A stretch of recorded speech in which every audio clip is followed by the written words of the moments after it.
Hey everyone, this is Jerry with Control Perry Munitions and another episode of Gun Talk. Special co-host tonight is Dalton. Dalton used to work here for a little while. Friends. Yeah, right. We thought we were brothers. I am not 100% sure we are actually live on YouTube since it's showing it's not working. So if we are, awesome. If we're not, damn it. But it does say that 7's watching. Can you show how many watching on there? 12. 12. See, that didn't skip over. It's lagging.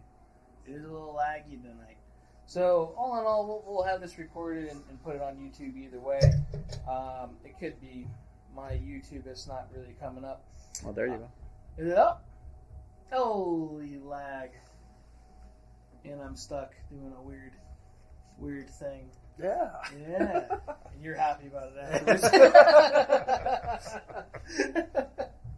So, I haven't actually sat on this chair. This is kind of neat. There. Oh, see, look. It sounds really clear, just that it's lagging. Sounds clear. It's just laggy. All right. So get the live chat up. At least that way we can answer questions. Our special guest tonight is Doc. Doc is our resident Doc. Well, but at the same time, he's a really big gun enthusiast. Loves the Second Amendment, what it stands for, and all that other freedoms. And definitely wanted to bring him on here and talk about all that stuff. Doc, go ahead and introduce yourself. Howdy, I'm Rick Littman, Frederick John Littman, MD, as it says on my license. Yes, I am a real physician. I quit practicing clinical medicine about 7 months ago. As I said, I'm a family medicine practitioner. Worked here in Las Vegas all my career, last 22 years for University Medical Center, opening up clinics for them and then running them as they needed to. Prior to that, I was with the University of Nevada School of Medicine residency, and I left that position. I was the director of the residency. And so, been in Las Vegas since I was 10 years old, before y'all were born, probably. Maybe Greg. I don't know. How old's Greg? Greg's 60. 63? Yeah, you move for that. So, yeah. Yep.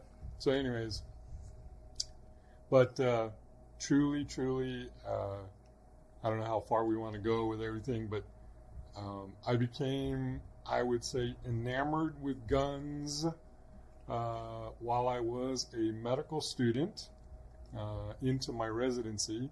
Well, I got my first gun, a single-shot .22 Remington, when I was 11 years old, and my dad, and this was back in Somers, Connecticut, we'd go out to the dump, and rats the size of small dogs were running around the dump, and we shot them, and so had a good time. And then, and I still have that gun. It's kind of cool. But when I started really collecting and being part of the, I would say, just the gun culture, again, it started when I was in medical school, last year of medical school, fourth year of medical school, I think.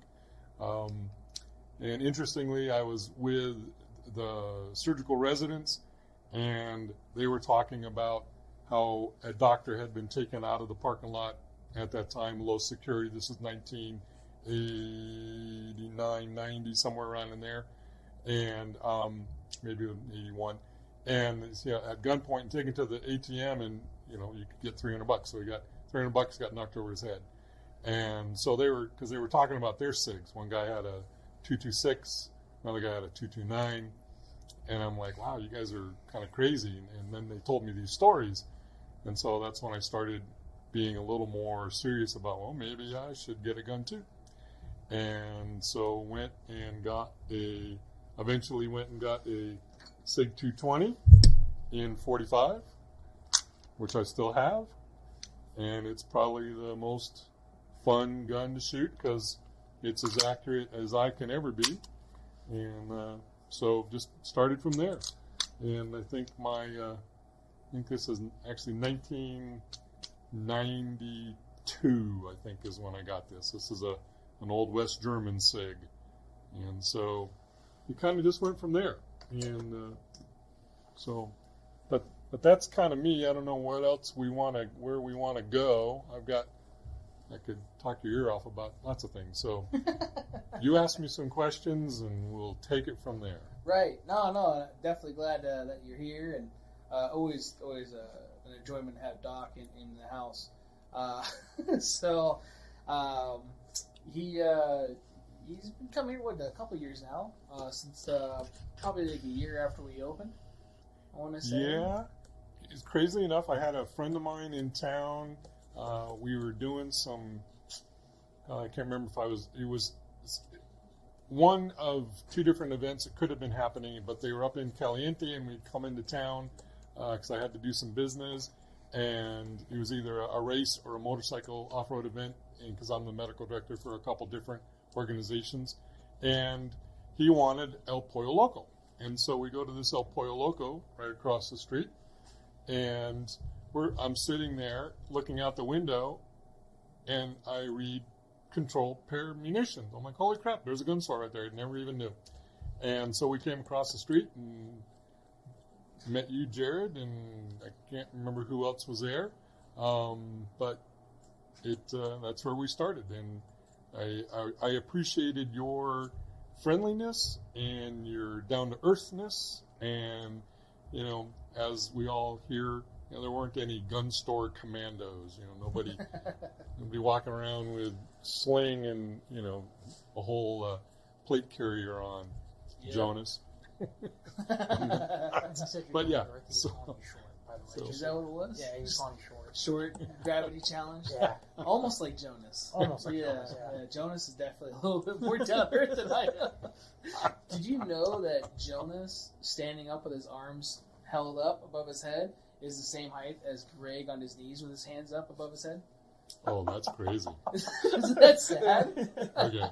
All right. I don't know how you found that out. Yeah, I was going to say, I'm not so sure I want to know how you found that out, but I'll take your word for it. Because Greg's he's my thought. He's like 6'2", right? Yeah, 6'2", 6'3". Yeah. Yeah, so he's my height. Yeah. Very cool. But yeah, it was a weird day. I don't know how they found out.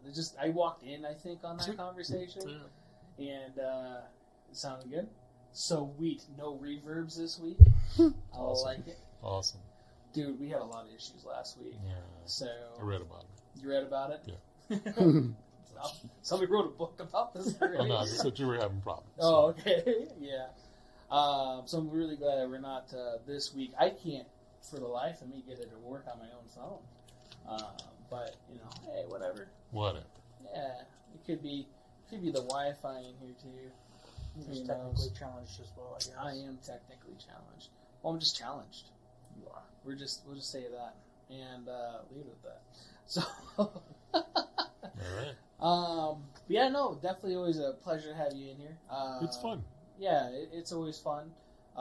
You've even helped us up behind the counter a few times and different things, and hung out and BS with you, and it's always fun.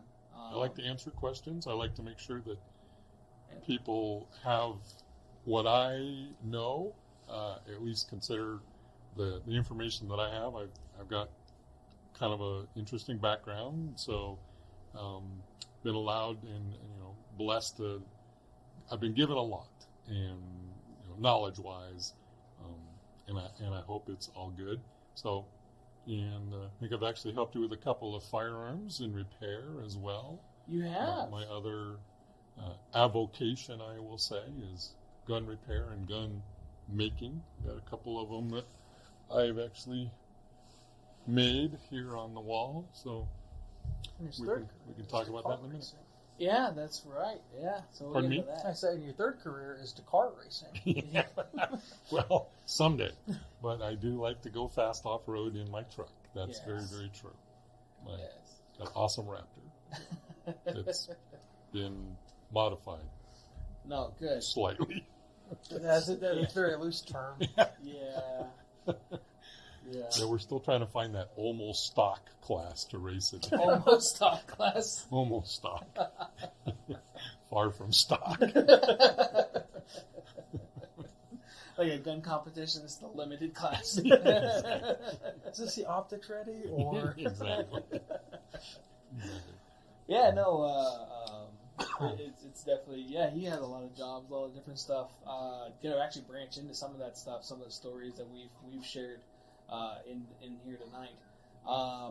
Do want to set some ground rules though, real quick. I can't do live chat, so you're gonna have to actually ask questions, so you know. I have no ability to check any of that. I'm probably getting T-Mobiled, so we'll just call it that. So yeah, I don't think it's technology at this point. I just think, maybe Russia. Yeah, raise your hand when there's something that needs to be said. Yeah, but other than that, this definitely want to keep it more gun related and or if anything, med kit related to what maybe suggested stuff or what you may have questions on, different types of tourniquets or whatever that you may want to carry on your kit. But as far as that goes, it's a little hard to do medical questions via not seeing you and or we don't have your insurance information. So exactly. I do have a square if you want to give us the card information live on YouTube. So did it show up there? I don't think so. Did it stop? No, I'm just trying to see if I could pull up the comments. Oh, the comments? Sometimes you could do that. On the TV. That'd be kind of cool if you could do that. So, I just want to leave the ground rules for that. But other than that. So, you started in the 80s, getting into firearms and different stuff. And were you at UMC back then? Right. So, exactly. When you're in med school here in Nevada, you do your clinical work at UMC. Okay. And a couple other places. But if you are in Vegas doing any clinical work, obviously it's at UMC. At the time, it was only at UMC. Right. And it was an unbelievable experience because even then it wasn't the designated trauma center, but because it was the county hospital, it always has been. Everything comes there. Gunshot wounds, baseball bat to the head, run over by a car, ejected out of a single vehicle, ejected off your motorcycle. It was an amazing place to learn trauma, even though I didn't become a trauma surgeon. Some of that I learned became applicable later on as I decided to do a number of other things which we can get into. But, so UMC, and then from my residency, I was offered a position with the family medicine residency itself, so it was kind of an interesting situation. One day I was a resident, learning, being taught, I will put it in that term, and left on Friday and came back on Monday, and I was what's called an attending, so I was now responsible to teach, and but hopefully I continue to learn the rest of my life. So, and that was all through UMC. And like I said, I stayed there with the family medicine residency for 8 years, and then became the director of the residency. But then UMC was then opening up some new clinics, the ambulatory care clinics around the valley that you might know, the quick cares and primary care, and they hired me to become a medical director of 2 of them and actually open them. One at the time was at Boulder Highway in Tropicana, an excellent place to hang out late at night if you want to get shot, or buy some cocaine or meth or freebase or probably fentanyl today. And the other one was actually down in Jean, Nevada, a small little clinic. At the time, there was a proposed cargo hub airport to go in. It was going to be called the Ivanpah Airport because that area they got an Ivanpah dry lake, and they were going to put a cargo hub down there. And so they figured that place was just going to explode in population. So we wanted to be first on the scene, and we put a little quick care down there. And it's now like a highway patrol base or something like that for the area, for Sandy Valley and Jean. And so kind of interesting. And so, yeah, the clinic down at Boulder Highway, they decided to close it. And then I got moved to another clinic and to build up the practice and just kind of I like to build practices, and so that's what I've done most of my career. I build them, maintain them, help other docs build their practice, and then kind of move on. And like Nice. I said, so retired from that, and now I'm in administration at the hospital. Nice. Get to wear a suit every day. Yes. Nice. And now you're also getting promoted, right? Yes. Is So, that taking place yet? Or? It will be announced next week. Okay. So the title is to be announced. Okay. So I'm not at liberty to say, but it's something to do with being a chief and medicine and an officer, Nice. something like that. Master So Chief. yeah, I'm Yes. a master, chief, master chief, something like that. You gonna get a helmet? Exactly. Got some extra bars on my sleeve. Yes. That's about it. So That comes very with excited pay to be in that because it's about helping other docs Yeah. be as good as they can and making sure, as I've always said, because I've been the chief of staff for the last 4 years, giving them all the necessities that they need to practice the best medicine they can. And I would say that may not be the coolest, shiniest new toy or computer or whatever, but sometimes just the atmosphere and the playing field, if you will, the process of practicing medicine needs to be easy. And so I try to provide that. So that's my goal, is to make sure that you can do what you want to do in the best possible way. Nice. Those questions? Or really questions, though. No, I was just Well, I giving have it to you a so you can Yes. look at it. But- What made you I want only to got go 10%. that It should route last you a with little medical while. career, wanting to just build practices instead of doing trauma or surgical or any of that? What kind of made you want to go down that route? So interesting kind of question. So, I've had so many things happen that have been so awesome in my life. So let me tell you a little story. So everything everything in my life has a story for some reason. So I had to step out of medical school to earn some money to pay some bills, go figure. And so I was actually 6 months out of sync with my medical school class. So while they graduated and started their residencies, they graduated in June and started their residencies in July. I actually did not finish my medical school officially until January.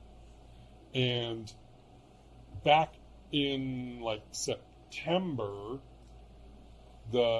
I told the residency director here of the family medicine residency at the time that I was very interested in going into family medicine. That was always kind of the idea that I was going to do family medicine. In my head, good old, Marcus Welby, if you're that old and remember the dude, he did everything, delivered babies and took care of grandmas. And that was the picture in my head of what a doctor was.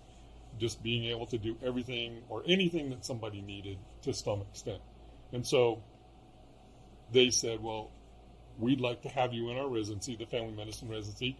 And in fact, a spot will be opening up for you or for somebody in January. And if you're interested, it's your spot. Actually, they were firing somebody. So another resident that just wasn't performing up to snuff. And then, so in your last year, the last few months of your medical school, usually you're doing things that are a lot of fun, radiology or orthopedics or whatever. And I found, I always knew that I liked sports medicine and orthopedics. And so I went back to Lincoln, Nebraska, where at the time, those orthopedic residents would come to Vegas and do a 6 weeks of trauma orthopedics. And they were just immersed in trauma orthopedics. And I got to know one of the guys. In fact, I was doing the orthopedics with him here. And he goes, no, you should go back there. You're like, this kind of comes naturally to you. And I always tell people that I'm really a mechanic that just happened to become a physician. And if you understand orthopedics, it's nuts and bolts and screws and plates and angles and vectors and physics and all that stuff. I really dig. And some of the tools you use in the OR are hammers and saws and lineman's pliers and all kinds of interesting things. So regardless, I went back to Lincoln, Nebraska for just 4 weeks, I think, and did what's called a sub-internship, a sub-I, and applied, and because they had a spot, and couple of the residents really, they knew me, they'd worked with me, and we got along well. And so I had an interview with actually the residency director, orthopedic residency director, during a hip replacement and surgery. And after the surgery, he says, well, and you do what's called a ranking system. You're matched.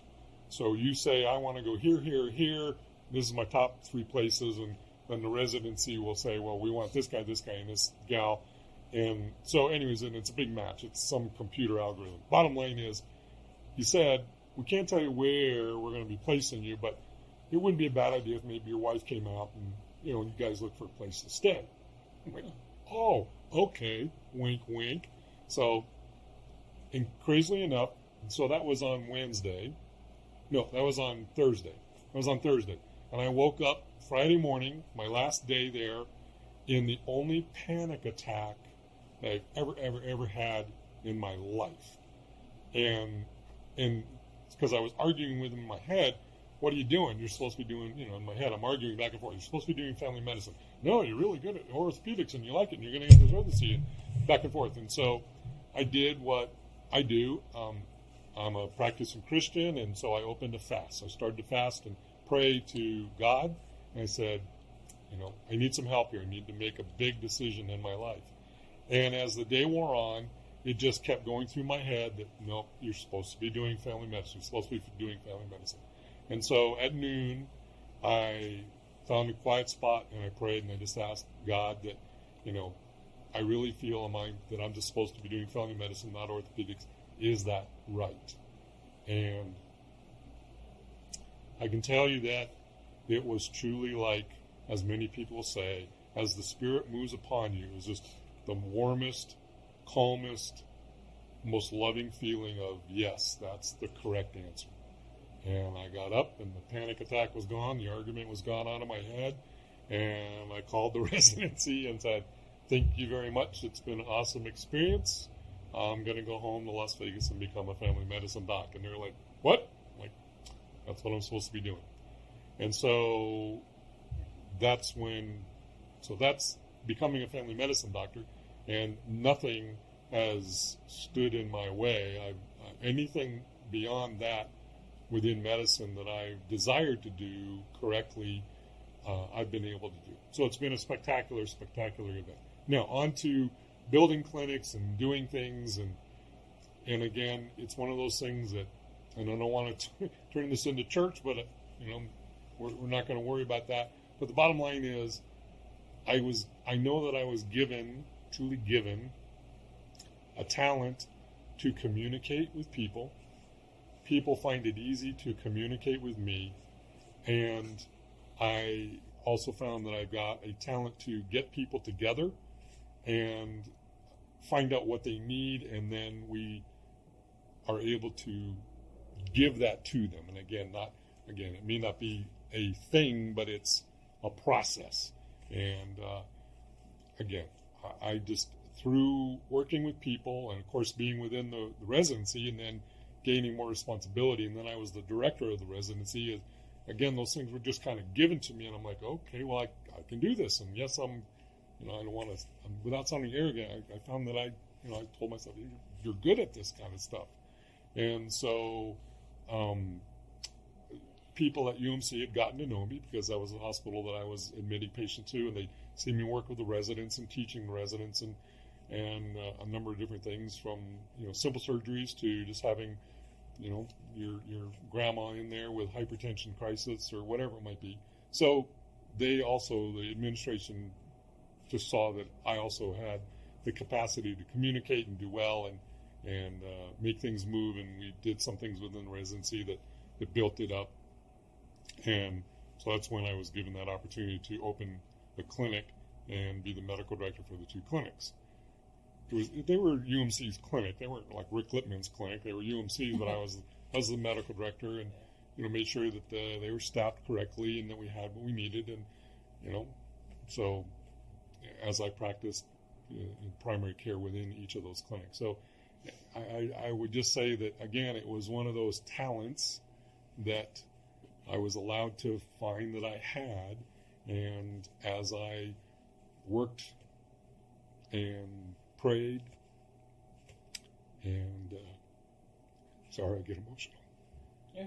Because it's unbelievable what anyone can do when God is your primary focus and you're doing what you're told, and I'll say it with air quotes, you're told that this is what you can do.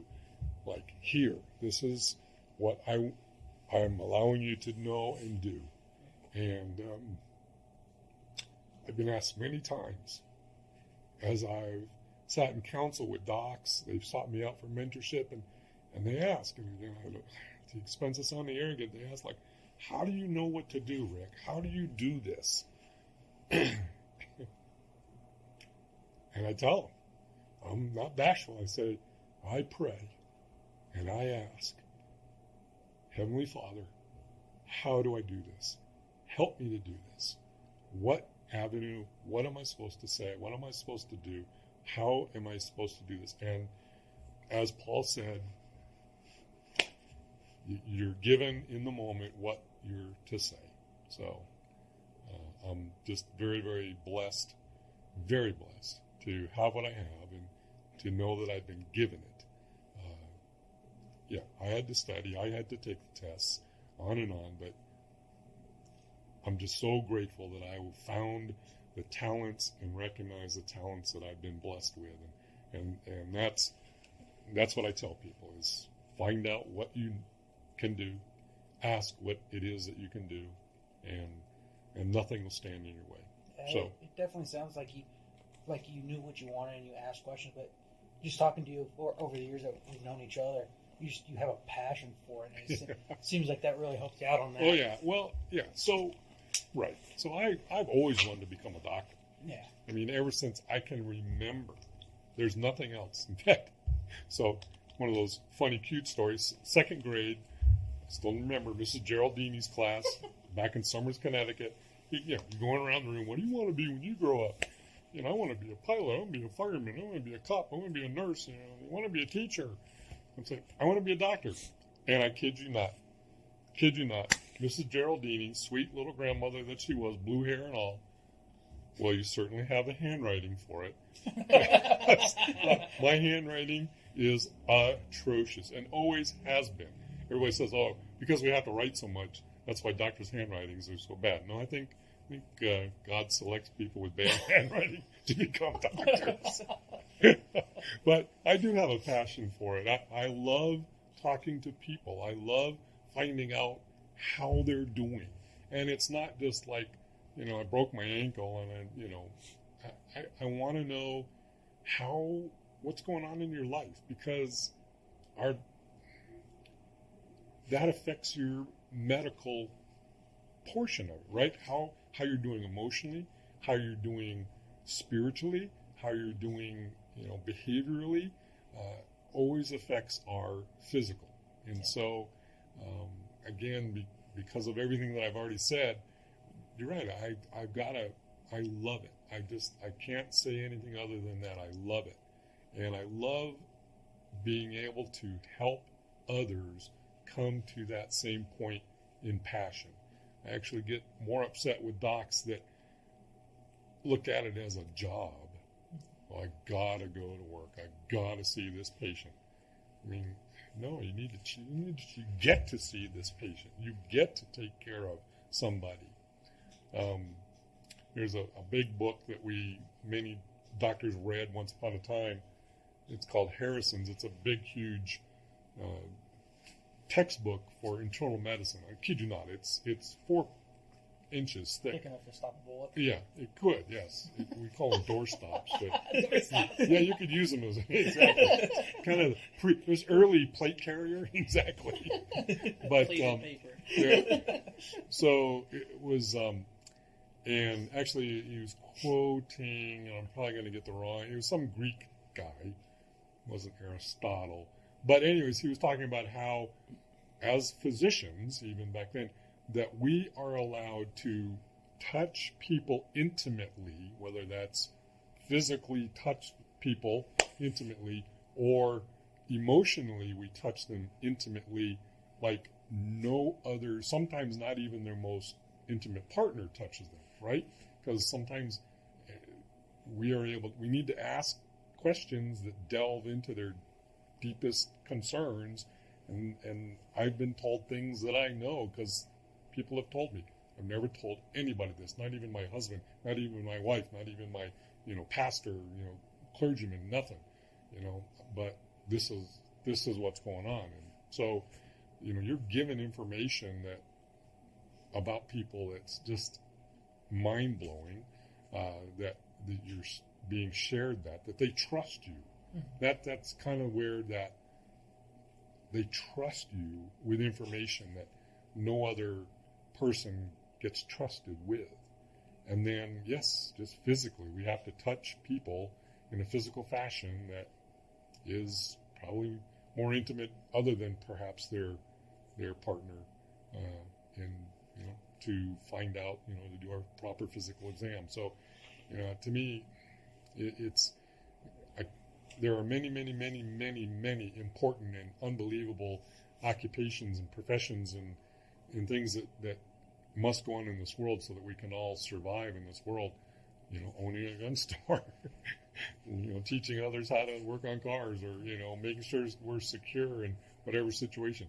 But I'm so passionate and grateful that I get to do what I get to do, and taking it to the next level. So I think it's pretty cool that I started at UMC as a third-year medical student in 1989. I actually got my first stitches in Nevada in this finger that I chopped the tip of it off in a lawnmower in 1970, maybe 69, 70, and got my first stitches there. So, and then I will, because I plan on staying in this position, something to do with being a chief and an officer.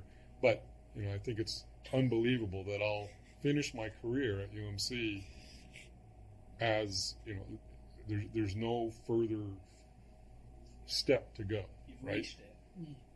For me, and that's amazing that, Rick Lippman, who I don't consider running lawnmowers.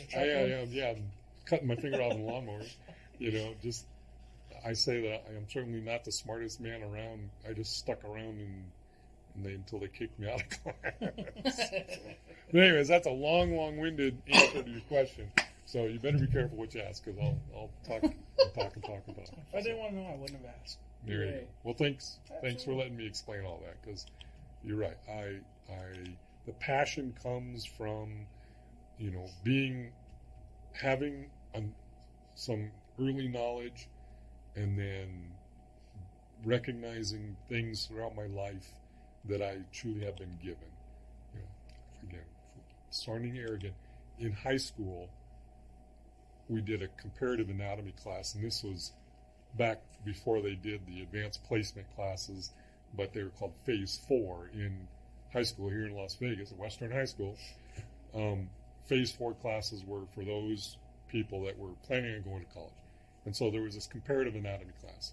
And so I was so far ahead in the dissections and the identification of everything within the turtle, within the shark, within the bird, and then within the cadaver, that halfway through the class, Mr. Clark, who was the teacher, he would always say, when people would come to him, they're like, "Hey, well, how do we find the sartorius, muscle?" And he goes, "Go ask Rick. He's already found it like 2 weeks ago and dissected it out. He'll show it to you." And so then I started giving the tests. I would take the test the night before he was to give the test, like usually on Friday. I would take it Thursday night, get 100%, and then I would give the test, like point out where I would put the pins in the different muscles or parts of the anatomy of the whatever we were dissecting, and then I would give the test and collect them. And so I was, again, I found that, I like to say that was already in there. God just allowed me to know that anatomy was just one of those things that just like, this is like knowing my own name kind of deal. But it's just one of those deals. I think that's funny. Like, you look at like that with doctors and stuff. You look at hunters and they start pulling things out and they're like, lungs don't eat those, liver keep that. Yeah. You cut this way, that's for the T-bone. Yeah. Exactly. Backstrap. Well, you definitely got to know how to cut your meat, Exactly. and procure it and everything else. And, Yep. the same thing goes with that. Yeah. It's still kind of vital when you're cleaning your kill. If you cut open an organ, you can be You deep. shoot that from the throat and rip it off. Yeah. You don't want that to, You don't want what's inside coming out to spoil your meat, that's for sure. No. That's some nasty Bile. stuff. Yeah. Yeah, Nasty. bile, yeah. Nasty. Yeah. So one of those favorite stories too about that we've shared with each other is SWAT doc. Yep. So long time ago. Relatively so. Yeah, I guess it's been About 20 years? Not 20, probably 8 to 12 years ago. Oh, I thought it was older. I thought it was in the early 2000s. It was it was, golly. Let me figure this out. So, 5, 6, 8, about 12 to 13 years ago. Yeah. 13 to 15 years ago. I can't even remember. Golly, it's been unconscious too many times. Too. But you remember second grade. Yeah, those things are in there. Maybe I got Alzheimer's. You can remember what you wore in second grade, but can't remember what you had for breakfast this morning. But yeah, so I got to be what's called a SWAT doc. So in Las Vegas and in many places that have an active SWAT team, there are tactical physicians or at least tactical medics. Now, one of the operators on the team is the designated tactical medic, and they get to carry a gun. That's the only thing that we didn't get to do legally, is carry a gun while we were on the stack. So we were the 8th or 9th man on the stack. We came out of the van, or we were on the side of the van, or the Bearcat, or whatever. And if we were, we knock and announce and came in, and you were the last man through the door.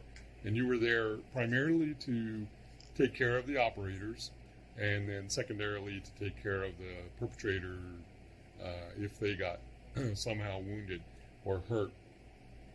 And so that was an unbelievable experience to, I've never had the opportunity to be in the military. So, but that was as close as I can imagine it ever being, and I begin even in a small part to understand that brotherhood, that everybody is there for each other, and you have to take care of that guy next to you because he's got to take care of you, right? Yeah, there's high trust jobs. Yeah, absolutely. Yeah. And the training we did together, for me, being a gun guy, was just amazing. And when they found out that I was a gun guy and that I liked to shoot, they had me do more. They'd always make sure that I came out and did their range days and such. And, you could shoot all their ammo, and that was a blast. So all the 5.56 and 9mm that you could want. And so, but some of the things that we got to do, because we did a whole week of basically SWAT training class, if you will. We learned tactics, we learned house clearing tactics, we learned just general field tactics, and then they had us do our medical, we didn't intubate people with a tube down their throat, but we tried to put nasopharyngeal tubes, the little trumpets, because that's really what you do, and simulate IVs, starting IVs. Actually, we start IVs on each other, and then you did it on yourself. You started IV on yourself, which is kind of cool. But regardless, while you were being, live fire 9mm or 5.56 rounds going off just over your head, so it was pretty cool. And then you had to extricate the wounded operator and learn how to carry somebody or extricate somebody that's got a shot leg or whatever it might be, and sometimes you had to go over barricades and around obstacles in a house, and we did some co-training with North Las Vegas, and they've got a fun house, and we actually had to go through a wall, and so it was kind of fun. So you bust out the sheetrock between the 2x4s, and as you can see, I'm not a small guy, but you learn to fit through the 16-inch on center 2x4s. So a lot of unbelievable fun, and thankfully for me, never had to take care of somebody that was wounded by a high velocity projectile. It always happened the day before I was on my call or the day after. So the worst I ever had to do was take care of somebody that fell down some stairs. So just some bandage on the forehead, but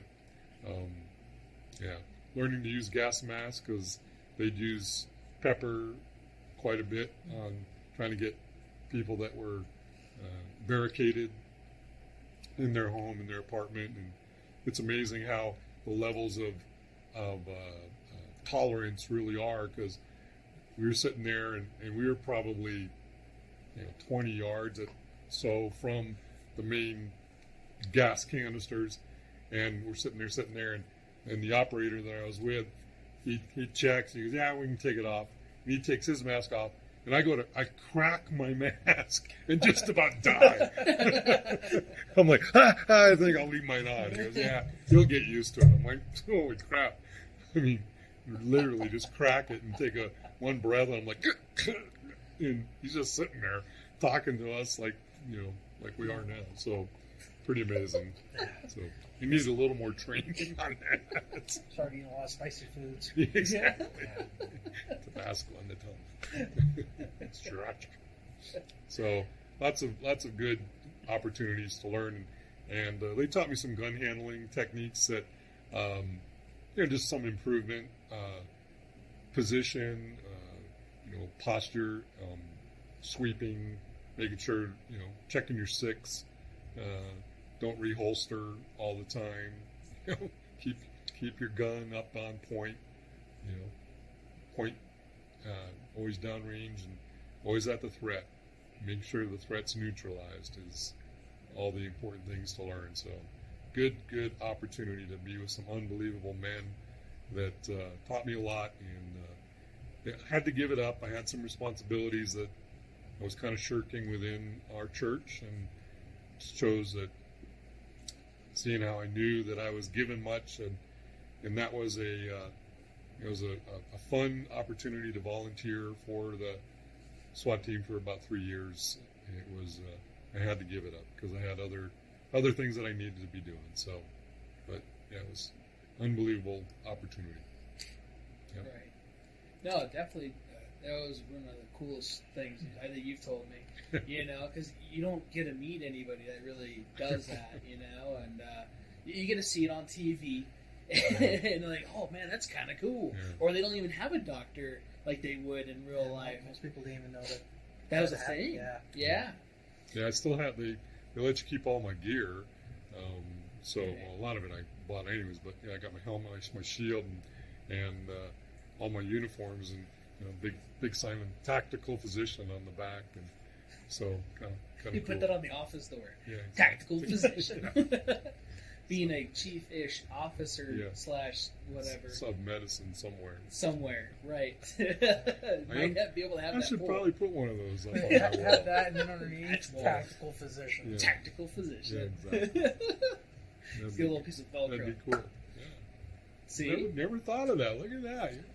Hey, man. I like that idea. Right, Cool. you're a human doctor, I'm a car doctor, and sometimes it takes a little different outside mind to come up with There you go. weird stuff. they don't have any Absolutely. titles like that for you. No, they don't.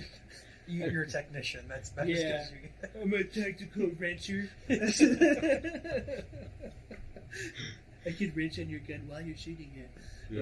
Well, there you go. Yeah. Sweet. Yeah, no, but that's not safe. Do not recommend that Oh, okay. whatsoever. Especially not in front of it.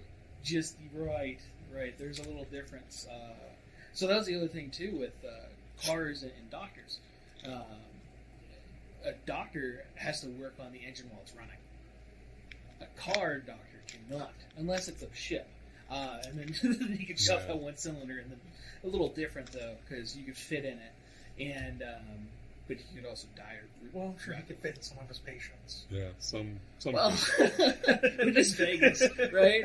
With all the buffets and everything else. Yeah. Sometimes. Right. So It's cozy in here. right. It's not Bear Grylls. We just warm up inside this. Yeah. Sorry. So, But we digress. For those of you guys that are watching this live here on YouTube or listening on one of the podcast mediums, If they don't know who I am, they do now. they do now. You know, we're going to have you on as a guest so we can actually ask you the appropriate questions. Oh, You there's know. no appropriate questions. Well, Yeah. there's You know not for that. you, yeah. But There's no appropriate answer. well, and that way we can get to learn Dalton. And, no. right? Yeah. That'd be It's cool. as deep as you want it to be. And then a little extra. It's a little extra. Yeah. But yeah, no, again, that's pretty cool. I know one of your most recent, you were talking about concussions earlier, was from one of your other hobbies is being a race field or off-roading doctor. Yeah. Where you got ran over, if I remember right, Yeah. which was kind of awkward because you were trying to help somebody Yeah. and then got tackled Got by a vehicle. Punted by a race car. Yeah. Right. You woke up how long later? That one was only about 3 minutes. They say. Okay. So That one? yeah. There's been multiple. Never been run. Well, no, that was the second time I was run over by a race car. The first time just knocked me over and almost broke my leg. Oh, But so yeah, I'm a medical director for a couple of off-road racing organizations here in Nevada. Best in the Desert is the big one, and then Legacy Off-Road Racing is the other. But you don't need a doctor every minute of every day at a race, thankfully. And I've got a whole crew of paramedics and EMTs and others that actually do all the work. I'm just there with a license. So, so the other thing I do, I'm the staging and starting steward. So I have a crew that we put all the 200 or 300 or 400 cars in proper order and get them all staged. But the other thing that kind of goes along during the race, so I'm like, okay, I'll flag a corner. And this one particular time, it was to get the race cars to go down to the podium, which was about 300 or 400 yards away. And they were younger kids it was kind of it was the junior race, and they were going back out on the course because that's what they'd done for the last 20 minutes. And they didn't have any other idea. I got to turn down this street right here, this road. So anyways, I couldn't stop a couple of them, so I had the bright idea. I'll just stand in the middle of the course with my red flag, my big orange flag. They'll stop for my big red or my big orange flag. Nope. So yeah, the last memory I can remember of that incident is that kid's gonna hit. And boom. And I've got video of it. Did I show you Yeah, I the think video? you did. Yeah, So, because you came in, you were in pain. yeah, You were yeah, kind of broke, gimping. yeah, that one broke 4 ribs and Right. gimped up my foot and my knee, I think. But yeah. If it goes a few days without seeing you, I do get worried. You know, and it's not one of those like he spends all his days in here. Yeah. I don't know if your wife's watching, but at the same time, She always wonders, where you been? Right. Got the gun store. right? What'd you Counseling buy? sessions. Yeah, Yes. exactly. Right. Just being a doctor. Yes. So, but Yeah, yeah, you that's came pretty banged so that's a up. lot of fun. So I get to hang out with, I certainly, yes, I'm a doctor, but I don't even have that kind of money to go racing.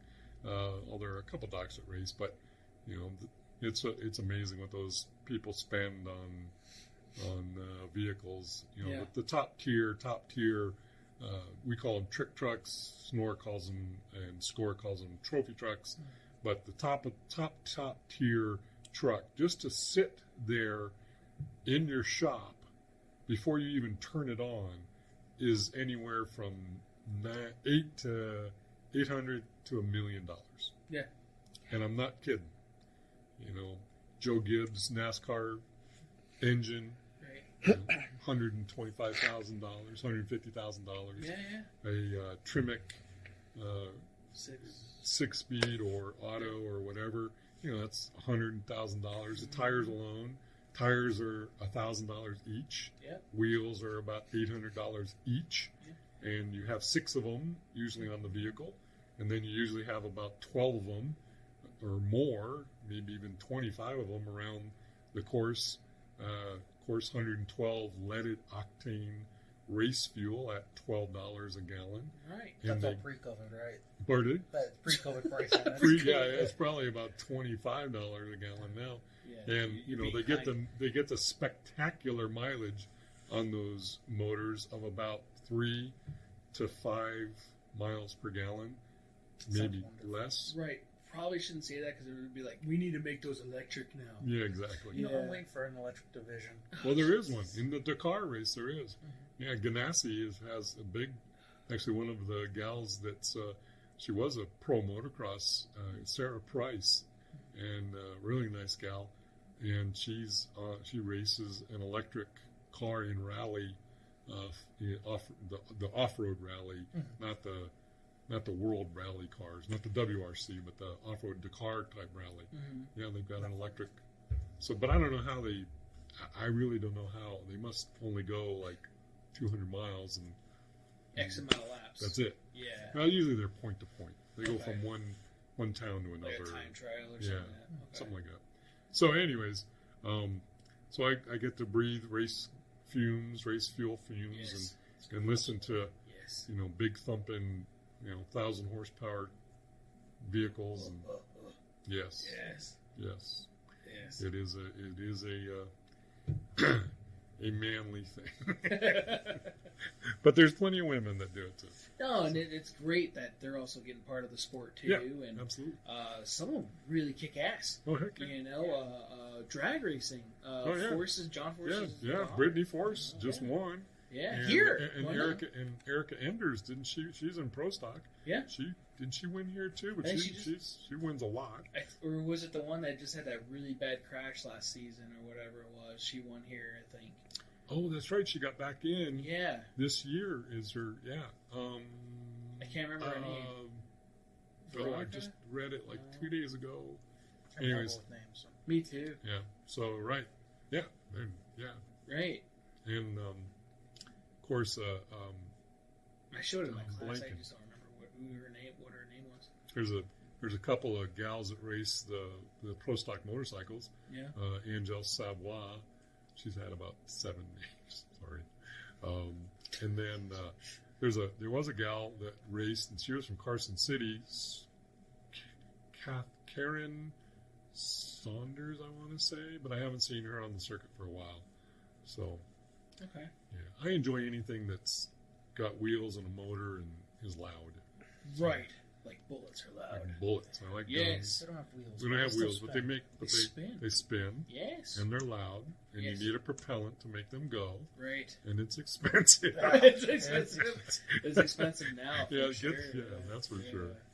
That's for sure. So speaking of guns, you brought a few with you. I brought a couple. Right. Yeah. So it would take the rest of the weekend to go through all of the ones that I.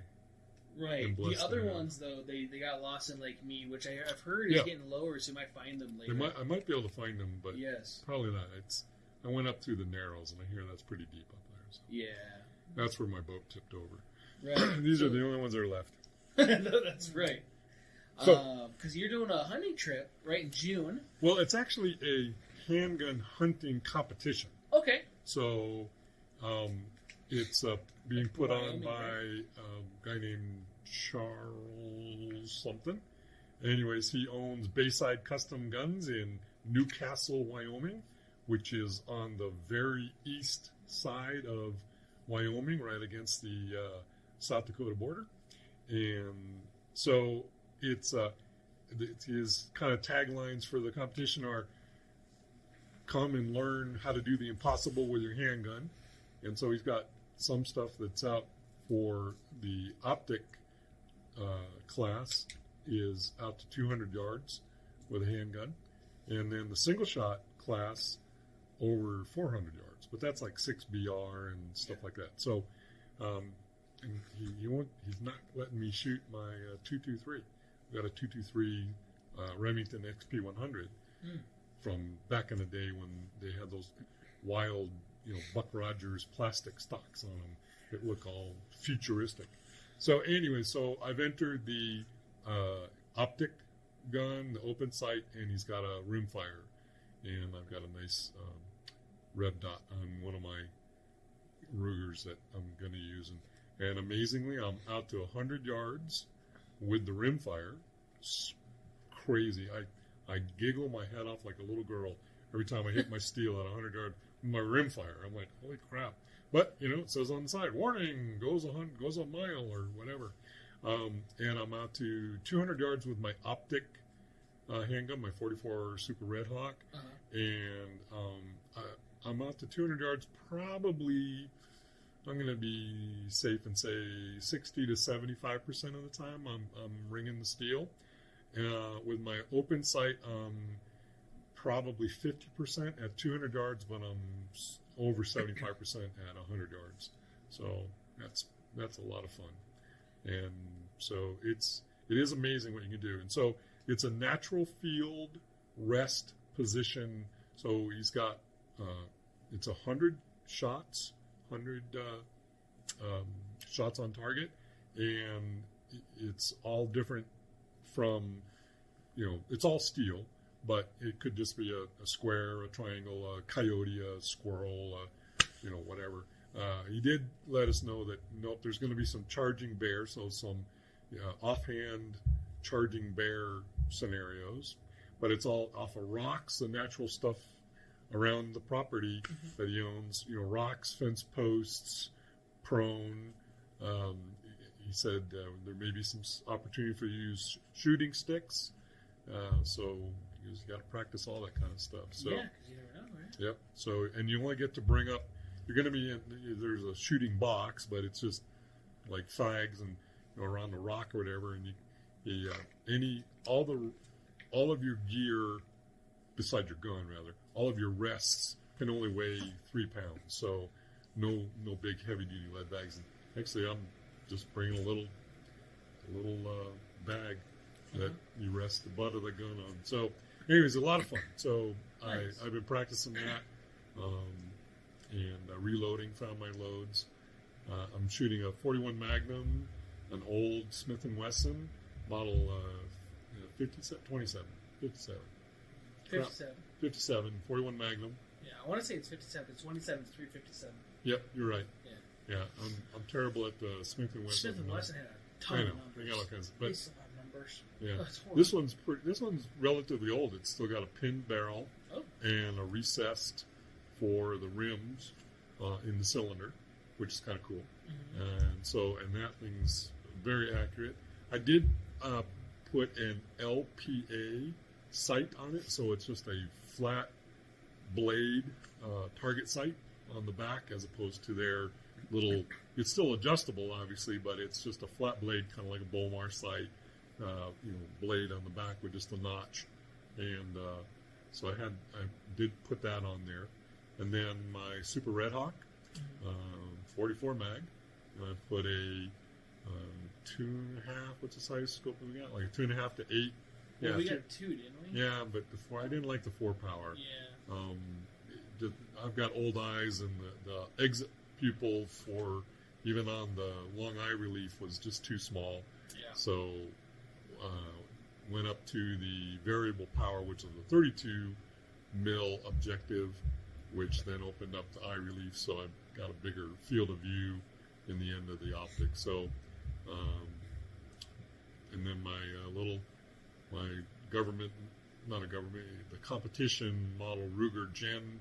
It's a Mark II, actually. I've had it that long in my 22. But I've put all power custom parts in it. It's got new bolt and trigger and shims and sear and all kinds of wazoo stuff. It's got like a 1.8 pound trigger. And, yeah, it's pretty slick. Nice. Yeah. That's Very, what very you're doing ringing 100 yards with? That's the one I'm bringing 100 yards. Nice. Rimfire at 100 yards. Yeah, it's amazing. Now, you did bring your Glock 40 in, Yep. which you were looking at taking out there, your new KKM barrel, Hollison 510C. Yep. And, So- you did the trigger job. You also did some custom work with the frame. Right. So that was your first attempt, wasn't it? This is my first attempt. Yeah. So I bought the jig that you can get. I actually forget who from, but you cut the hump off, Uh-huh. and you get, it comes with a flat piece that then it's basically super glue. It's kind of an epoxy super glue. You put that on, you let it set for 24 hours, and I bought their stippling kit, and I stippled the back, and then I decided to do some more modifications where I took the finger grooves out and stippled the front as well, and then undercut the trigger guard quite a bit, and yeah, almost too much, and made a relief on the offside for my other finger It feels amazing. to Does wrench. It feels amazing. Yeah. Yeah. So yeah, KKM barrel, 7-inch, and then tactical. What's this called? Fab defense. Fab defense rail to put a big AR style Holosun, nice Green circular dye, yeah. green. You know, the 65, reticle is circle with a dot, which really just picks stuff up. And I'm hitting all day long at 100 yards. We do need to do some modifications, though, in case you want to copy this. We need to get like a 5 MOA angle built into the Holosun, which is coming. I've already figured out how to do it because it's meant for a different gun, obviously, a different platform. But yeah, I put an Apex trigger in it, all the polished, trigger bar, and I think about their 3.5. I forget whose disconnector in there, probably Ghost. But yeah, it's got a 3.5 trigger, Apex, and just really nice piece. So Before we get any of the weird little gun people on here, they are all cleared. We made sure before this was Yep. handled and done. This is all done safely. I'm trying to be safe. Right. That's Just why I'm on this side of the country. is Yeah. that what it is? Yeah. Yeah. You're right for the dock. All the barrels are pointing at you. Yeah. You're my dirt dummy. That's fine, not the first time. Yeah. Right. That's So- first thing.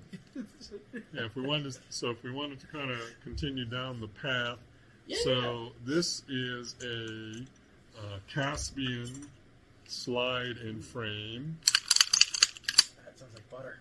and Yes. and it's a commander length, and I've got a Barstow barrel, and then I like Ed Brown grip safety. I like his trigger, and I like his upswept. And then I like Caspian hammer.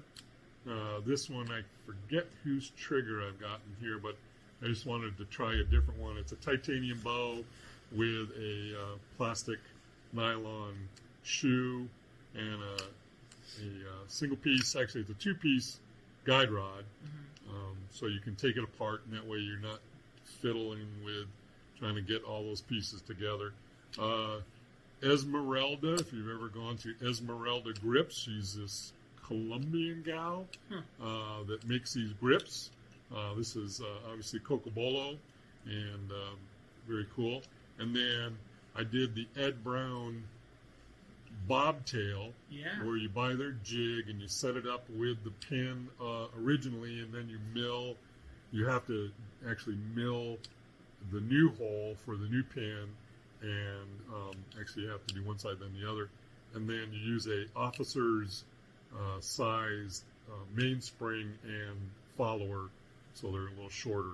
And so I did the bobtail, blended that all in, and then stippled the back of that, the mainspring housing, stippled the front strap, and stippled underneath.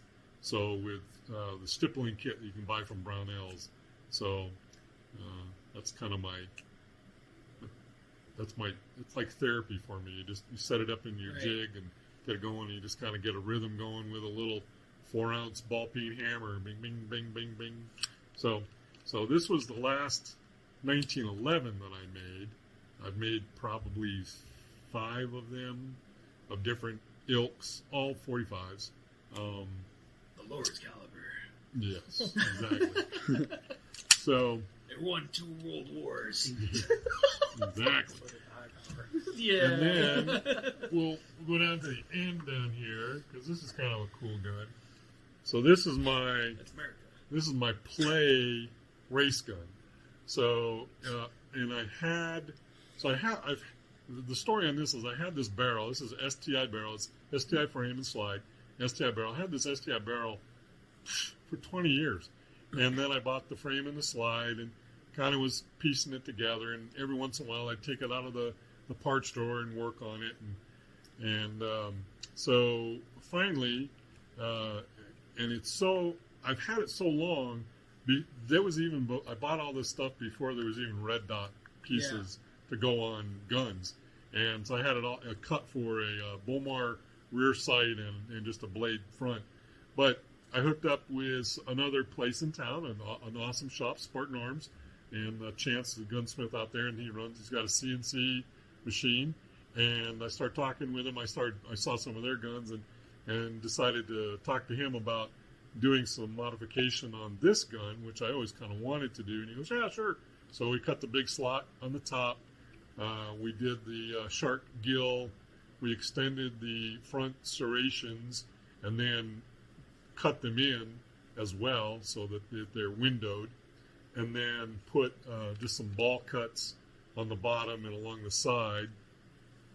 And then the other cool thing that they do out there, they've got a laser engraver, I guess is the best way to say it, and you make up like a CAD cam actually it's like a PDF file of whatever you want, and so they were able to laser in kind of my insignia, Docwerks, Werkes, because I'm kind of German, DOK, and so that's on the side. He also he windowed out the side of the slide, and then Cerakoted it red, white, and blue. And this is in 38 Super. A lot of fun. And because it's so big and heavy, it's a 6-inch barrel. It's a pussycat to shoot. It's a laser beam. So a lot of fun. So I have as much fun dreaming about it and building and working and just being out in my shop and working on these things as I do have, shooting them. But I like shooting them too. And then we'll show you this one. So another cool little gun is a 1903 Colt pocket pistol in 32 ACP, and one of the first that John Moses Browning decided to make. And the cool thing about this is my grandfather's, and he was a diesel mechanic, just a regular mechanic, and he would run in Furnace Creek. Back in the day, in the winter, he'd run a service station out there that was up around the corner, just basically across the street from the preserve or whatever they call it, the nice hotel that they've got there. And then in the summer, he'd go down to Grand Canyon and just work like at a Chevron or whatever. But this was his carry gun all the time that he always had, and it's kind of cool that I've got Grandpa's gun. I've actually got another one we'll talk about in a minute, but a little 32 pocket gun, smooth, slick, still goes bang. This one was made in 1917, but it's a 1903. That's the year it was. 1903. The model, yeah. It was patented. So kind of cool. Right, like the 1911 was 1911 patented in 1911. Right, because they still make them today. Yep. Some people get confused on that. That's right. What about the 2011? Well, see that's the difference. So my Caspian Commander is a 1911. Yep. And then the STI is a 2011 because it's a double stack. And I think the magazines for this, I went with just 180 mil, so they're like 24 rounds or something like that of 38 Super. So yeah, it's pretty wild. And then the last handgun that I brought, well, I've got others, but I'm concealing them so you can't see them. Anyways, they're in the narrows. Yeah, exactly. They're in the narrows. A 6 Hour P220. I bought this in 1994, I believe, maybe 93. First pistol I bought, and I still own it. 45 ACP again. And so every time that I would go around to the stores and say, hey, I'm looking for, I'm new to this. All the guys that I hang out with that are the surgeons, back to the surgeon story, the surgical residents, they all had SIGs. And I said, and I knew nothing. I was a neophyte with a capital N. And I was like, what about these SIG Sauers? And 3 of the 4 people behind the counter of 3 different shops pulled out their SIG Sauer out of their waistband or whatever. And they're like, that's what I carry. And so I decided to carry it. And this is, this one was made in West Germany. It's old, doesn't even have the rebound trigger. It goes right against the firing pin. It's got the spur hammer that nobody ever sees anymore. And one of the most fun guns to shoot because it's just one of those simply accurate. If you're missing with this, you've done something wrong. You're either really, really, really drunk or hallucinating because it is just amazingly accurate. But are you missing if you're hallucinating? You're hitting what you think you're seeing. Those damn spiders are here again. Exactly. So now the 220, if I remember right, it was SIG's answer to the 1911. Exactly. For its accuracy, won the chamber too, and it was double action, single action. They didn't make a single action only option as well. Later on. Yeah, right. But that was their answer for that. And I want to say for military variants. Yep, the military police in Switzerland and I want to say Austria before Glock came around. Right. Because teams had they were first. It depends on what they were doing. They had several different variants. Yeah. Like the HK-23s and stuff. Yeah, those came out because they needed something suppressible. Yeah. Yeah. Right.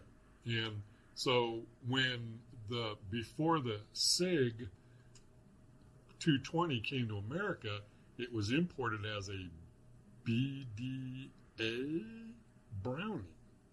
Same model, but that one was the European model that had the European latch for magazine as opposed to the American latch that we all are familiar with our thumb. So they were imported, and I think it was a BDA or B. Somebody can correct me who remembers, but they were under the Browning name, essentially the same gun, but I don't know why. For some reason, SIG couldn't be imported or something like They that. had to get their import license. Yeah. I know HK did that for Benelli when Benelli first started. Yeah. So, but then Sig Sauer and took off. Now they're only here in America. Now they're not even Germany made. They plant. closed the German plant a year or two ago, so yep. And I have three of their 320s. Yep. So I got a X5.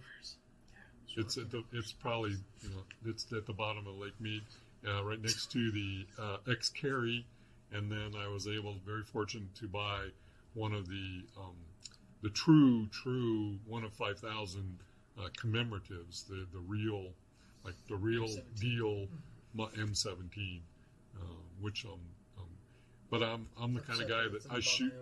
It's actually that's in Lake Powell, so a little harder to find.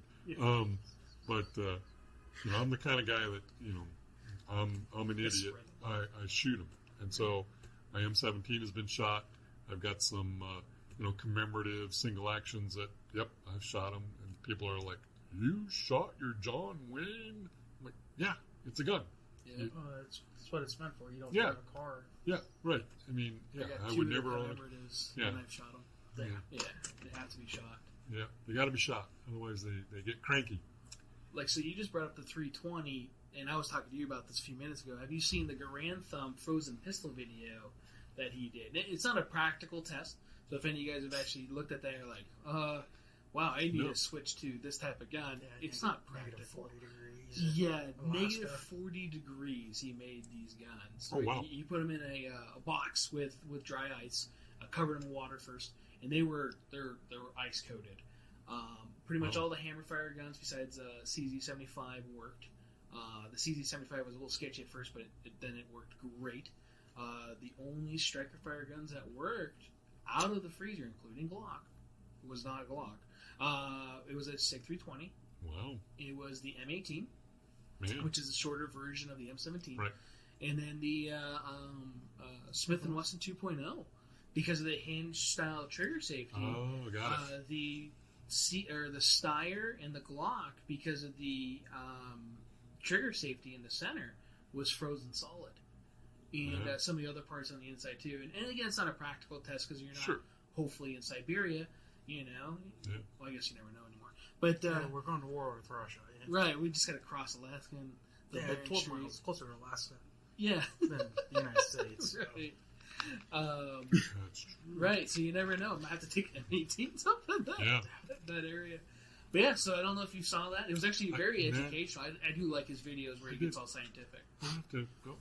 You know, that's one of the few guys I've seen it, but I don't follow Grand Thumb. I'll send you a link. It's really whatever. interesting. Again, it's not practical, so I do not recommend doing that to any firearm. Because even he was like, I thought someone was going to blow up on my face. Yeah. You know, he was worried for a lot. He did a Desert Eagle in that, and that's a big clunky. That's a right. It's a hammer. Yeah, It's a hammer. right. Yeah, it's because it's got the rotating bolt and it's got the twin control control rods springs, yep. with the springs. So there's all kinds of stuff that can go wrong with that. Oh yeah, they're fun guns. But the Browning high power didn't do too good, even though it won 2. The old one or the new one?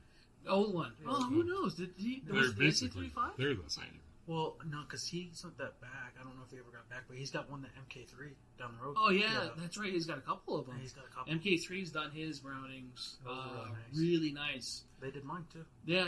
Oh, dude, I play with yours. It's the gun. So, Whoa. Hey, don't pull your trigger over there, okay? It's okay. We were holding hands before the podcast. We are, we're gender fluid here, right. or something like that. Something. No, I'm solid. You're solid. So I'm sorry, Doc. no, that's okay. Hey, it's all good. It's all good. We have fun. Right. Sweet. So, and then the rifles that I brought were just so I could have brought a couple, 3 more, but so this is a Model 94 Winchester soldering carbine in 30-30 that was also my grandfather's, which actually was his, I believe it was his father's as well. It's the date of manufacture was 1903. Wow. So they lived on a ranch in Southern California back when there were ranches, and that was his cattle carry gun. And it's in 30-30, and let me tell you, that nice carbine buttstock and the lightweight, and it hurts to shoot it. I'll be honest. I don't like to shoot it. So, men were better back then, I guess. But, so anyways. And then we'll start down.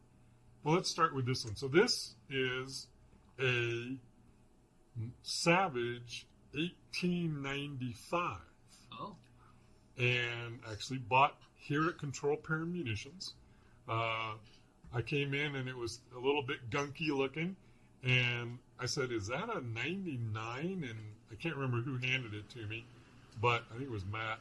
And he goes, yeah, it's a 99. And I look at it, I'm like, no, this is a 95. And they only made those for a couple of years. and it's only the 95 was only chambered in 303 Savage. Early on, it was a .311 bore. This is actually a later model, which they then went to a 308 bore.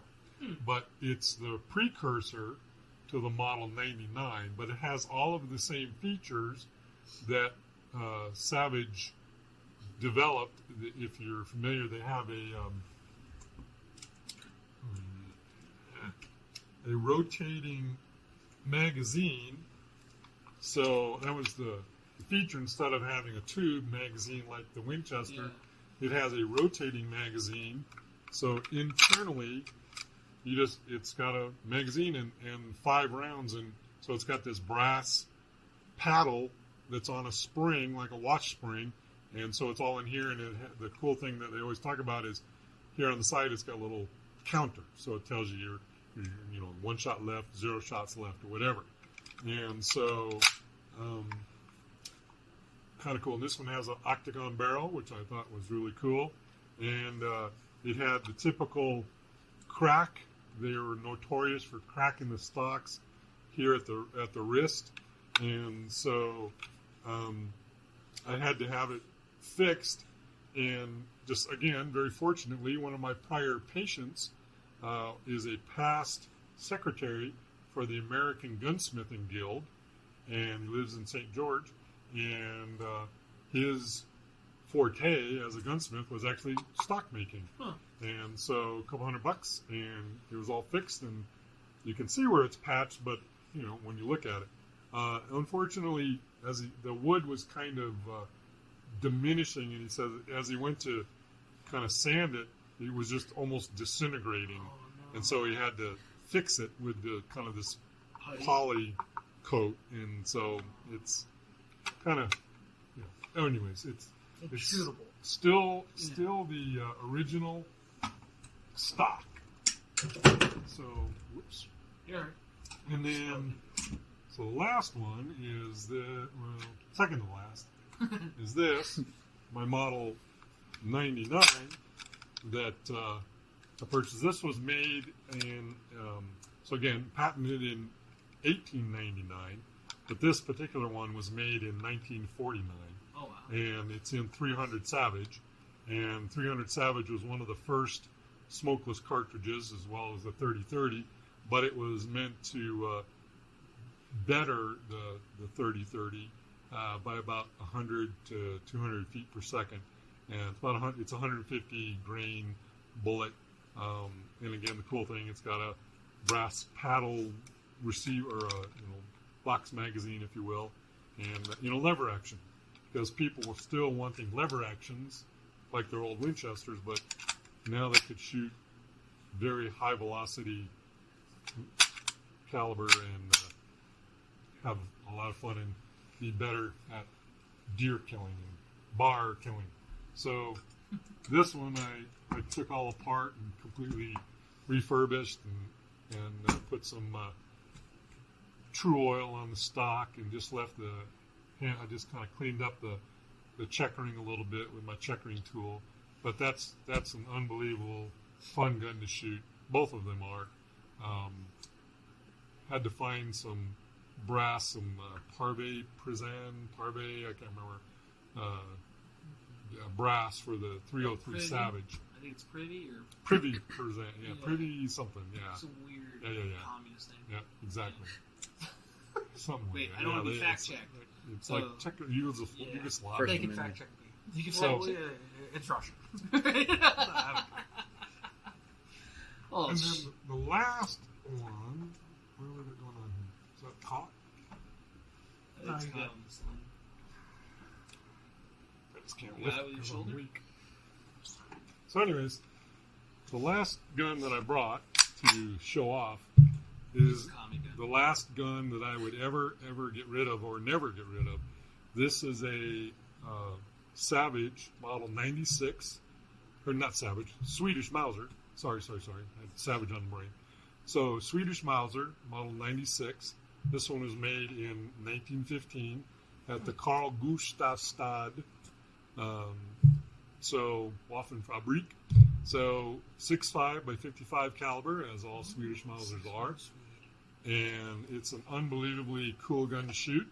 I love the 6.5. I've been a 6.5 fan forever.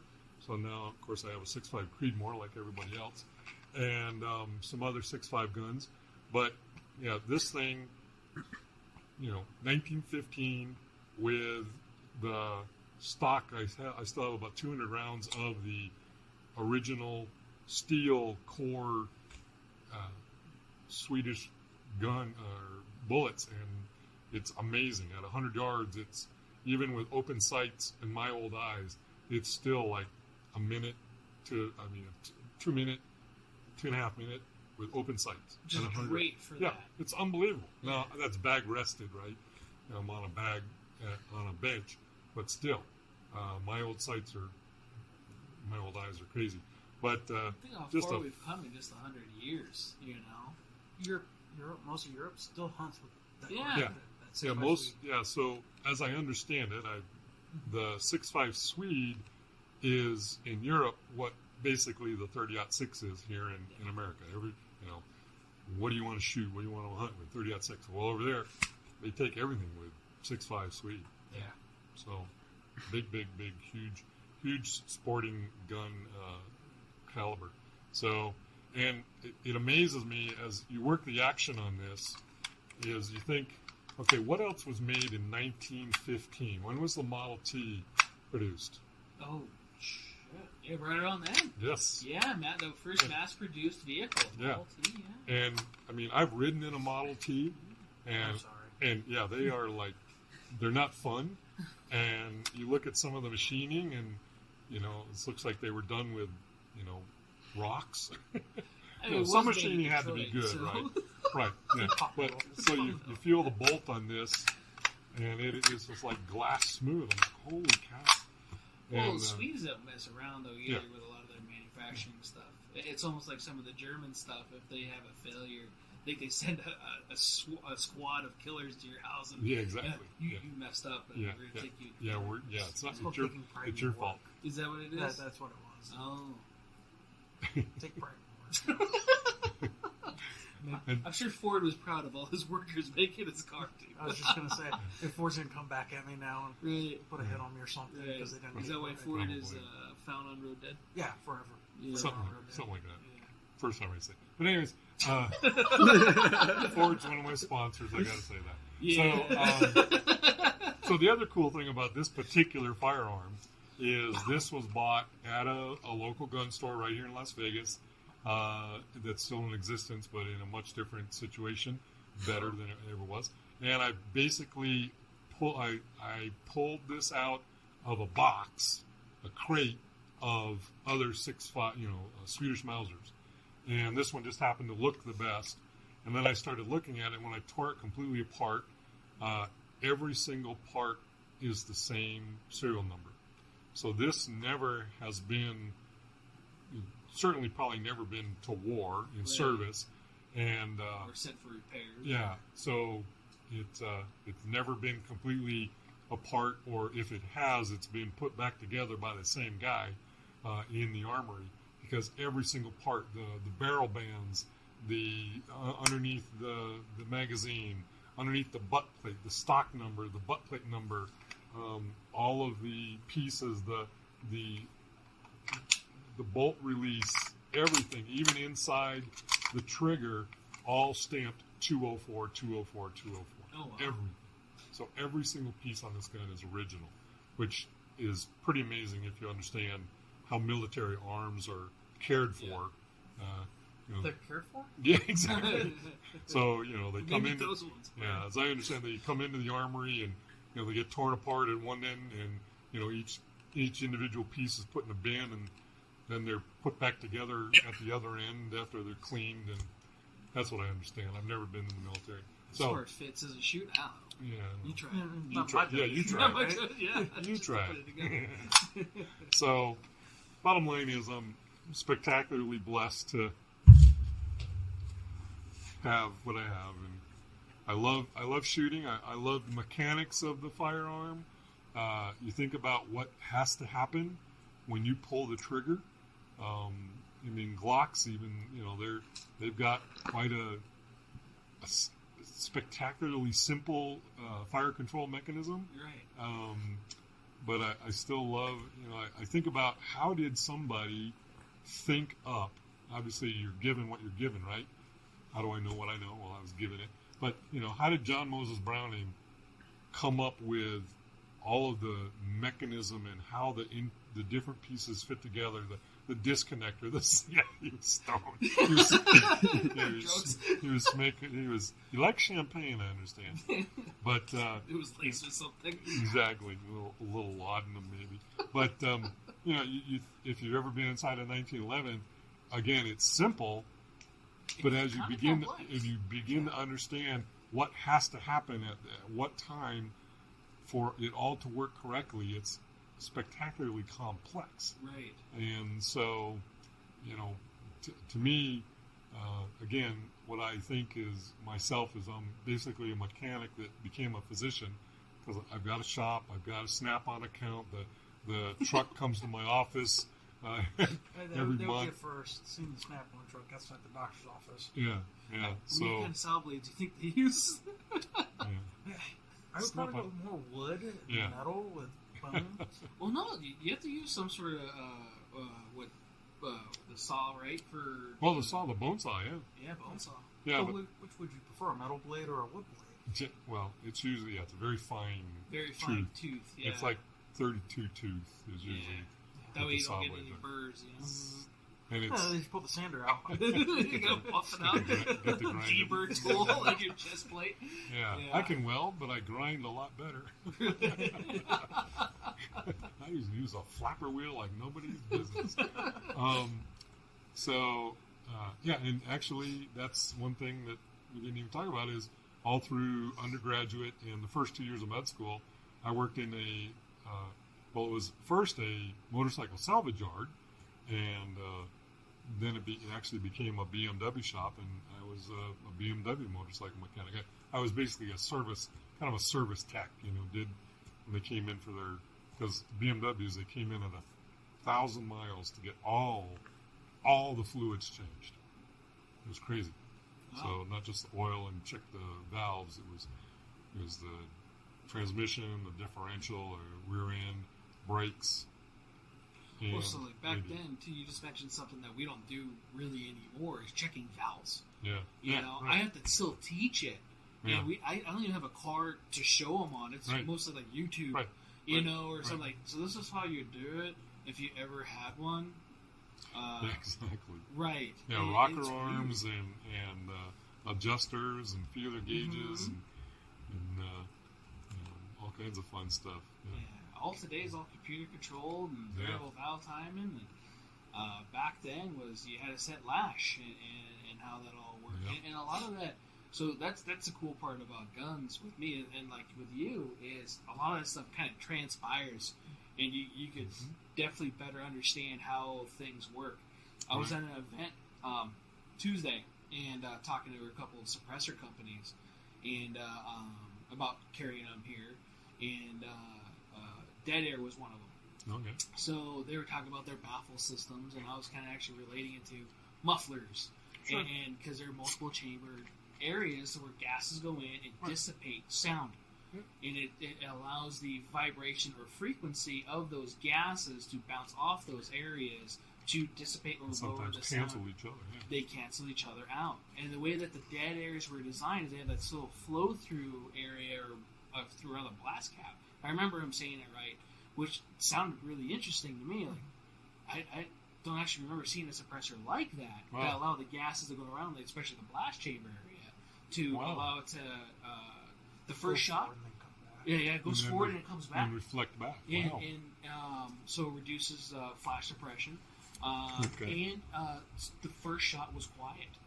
So usually with a suppressor, your first shot is typically a little louder until it gets filled with gas, or you have to put a medium in there like a gel or water, piss if you're a Marine.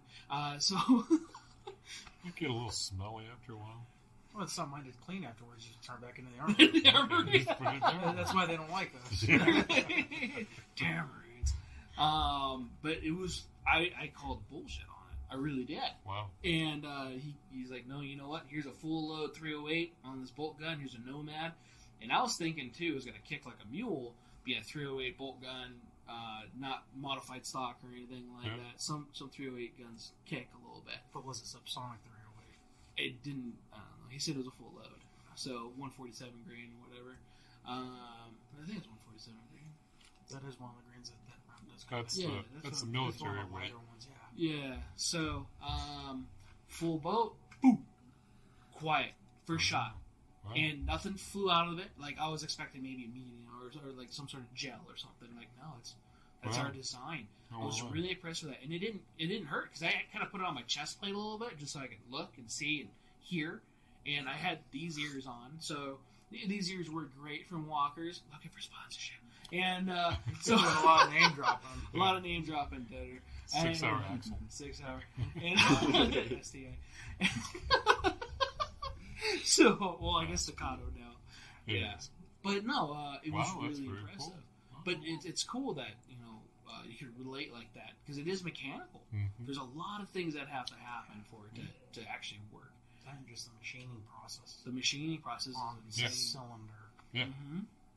Yeah.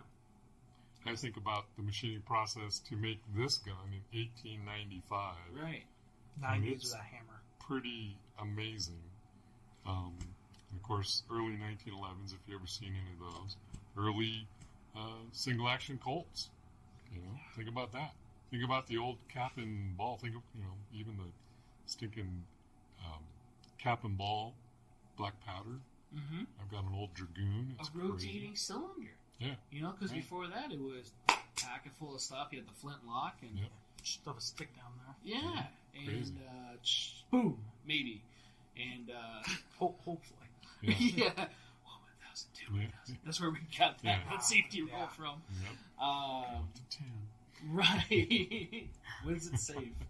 Just keep holding it. Yeah, the whole rotating cylinder idea and how they came up with that and the hand and the timing trigger involved. pulls and the hand coming up to rotate the cylinder exactly much, and then the lock, the bolt, if you will, for the locking the cylinder into place. And it's again, somebody's mind was, I always say, kind of given that. It's definitely a gift. Yeah, somebody to be able to come up with that. there's some idea about somebody saw something, and that's what gave him the idea of this rotating cylinder. I can't remember the whole scenario, but anyways, that's but still, just the fact that we have these machines that I certainly carry to defend myself and my loved ones, but the majority of that I have are for my pleasure. It's what I like to do. I like working on them. I like thinking about how I can potentially improve them. Now it's just, come here and support Jared and buy stuff from him. I don't make anything myself. I'm coming up with something that I'm going to put out to the world one day. A short reset trigger for a SIG. And, and I reload for everything that I shoot. Everything. That's why I don't own except my 32. I don't reload for 32. But anyways, everything else, all my pistols, all my long guns, my 308, I got 338 Edge, 6.5 Creedmoor, 224, 3220 lever action. I was going to bring that, because that's actually a really cool gun. 30-06, 308, 7.62 by 54R. What else I got back there? 5.56. What you had? Yeah, they're all in the box. You're either in Lake Powell. That's what you can't remember. Yeah, I'm having a hard time remembering You guys everything. been able to use them. They haven't been. Yeah, they're a little. I would have liked to take a tour of his workshop just to see all of his setups and how he decided to configure it all. But with all of it being gone now, Right, scuba. Yeah. Guns. Yeah. If but only seeing it'd the come over setup is earlier. different. Yeah. I could show you where they used to be in the Yeah. safe. That's where my 45s are. This rack was for my Glocks. This rack's for my SIGs. This rack's for my Colts. This rack's for my revolvers, Smith & Wessons. So Nice. Now your safe is just your safe space. it's my safe space. That Yeah. actually, it carries some of my knives. The other thing I do is I collect He knives. does. I like He sharp collects a lot of things. Knives, yes. So I have a couple. Modifying knives and I like to modify knives. I just like to take things and just nothing crazy, but I kind of make them my own. I Yeah. fit them to my hand. I smooth out what I don't like. I change shapes and angles and stuff like that. So I just enjoy working with my hands and working with the tools that I've got all in my garage and in my shop, and it's what I get to do so that I can just get away from what I do every day. You're decompressing. It's my decompressing. It is. Yeah. It truly is. Because there's never a lack of something that must be done at the hospital. right. So it's like the work's never done, right? You can't say, well, good, I finished all that, so now I can go home.